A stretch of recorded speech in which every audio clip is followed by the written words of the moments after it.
you know, it was good enough at least to win the king's favor. And I'll tell you something about super attractive people. We got it easy. Most of the time. So the young lovers went off with the king's blessing, but not with his fortune, to plan a wedding on a budget.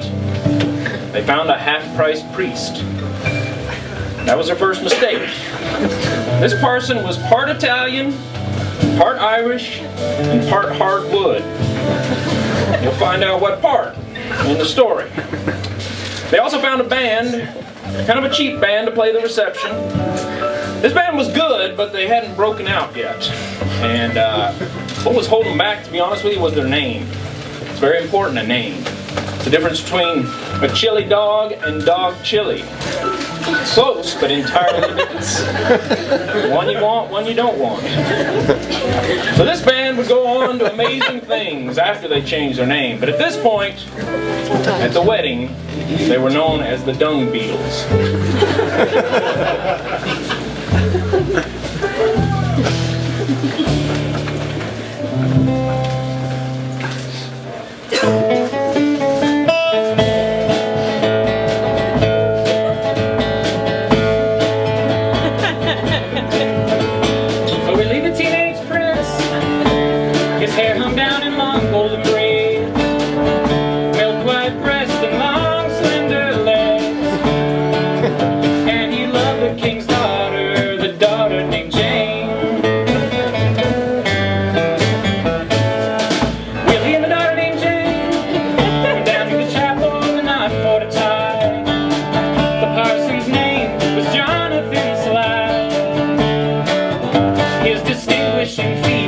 Was one wooden leg.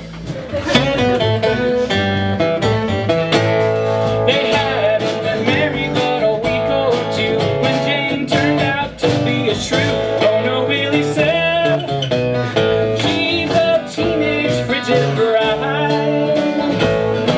This knot must be untied. The parson said, I have not the power to undo such a union so sacred and true, unless we can prove she's been unfaithful to you. Willie the teenage prince was drinking his mead when the parson went to Jane, drove the young girl wild with her wooden leg fetish.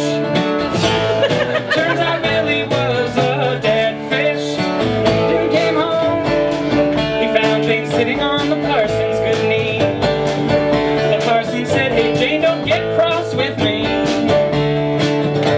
You got your annulment, everyone's happy. Willie picked the parson up by the scruff. He said, no, no, no, you're wrong. Threw him from the tower in the mud where he was landing. Now standing through adversity overcome, Margaret and Willie were reconciled. 9 months later she brought him a child. His distinguishing feature was one wooden leg.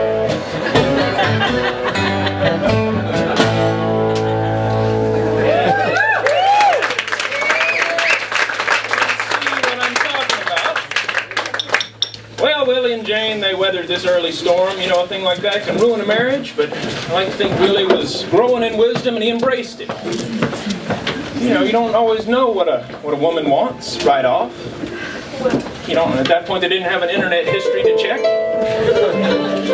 So Willie went with it. Maybe he came home late sometimes with a little bit of a limp. Got her excited.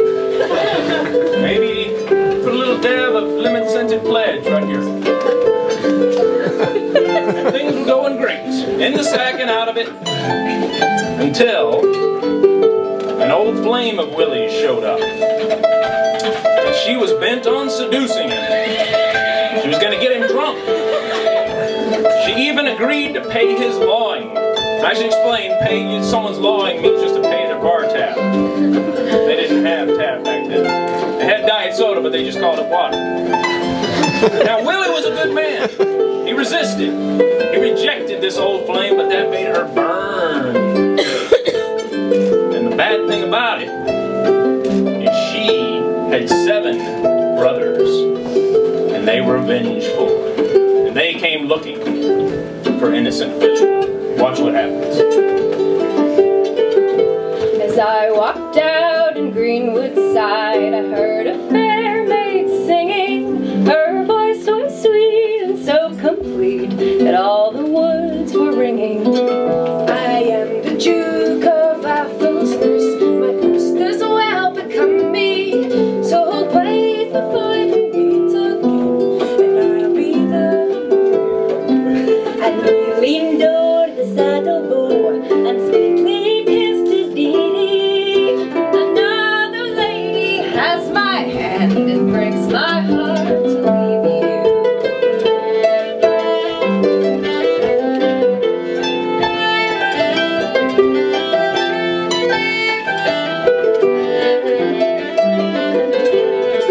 Isn't you never has your heart? Your words, they haven't done me.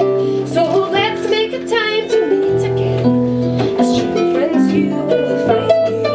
So get me down to the tavern house and drink till the dead dawning. And sure as I'm dreaming true, I'll come and pay your lawing. Spare not the wine, though it's be fine, and drink till the morning early. And raise a glass to your true love's self, and bids your lying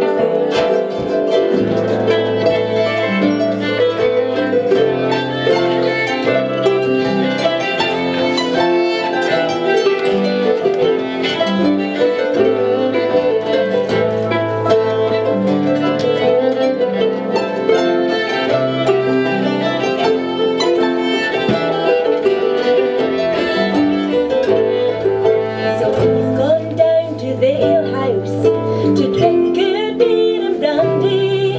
Spade off the wine, though it was fine, nor sack or sugar candy. And he barreled and he drank till the day was dawning. He spent many a glass to his true love's health and racked up that pretty steep blowing.